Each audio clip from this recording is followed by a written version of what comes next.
Ramai ingat minum air banyak ni dah cukup untuk jaga buah pinggang. Terima kasih.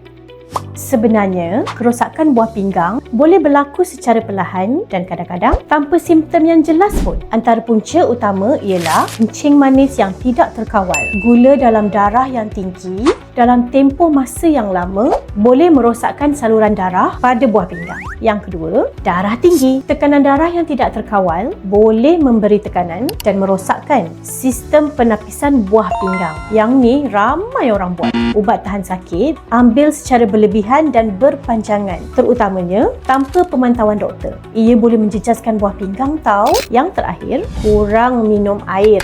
Jadi, nak jaga buah pinggang bukan sekadar kena minum air yang banyak. Jaga pemakanan, kurangkan garam, kekalkan berat badan yang sihat, jangan merokok dan kawal kencing manis serta darah tinggi.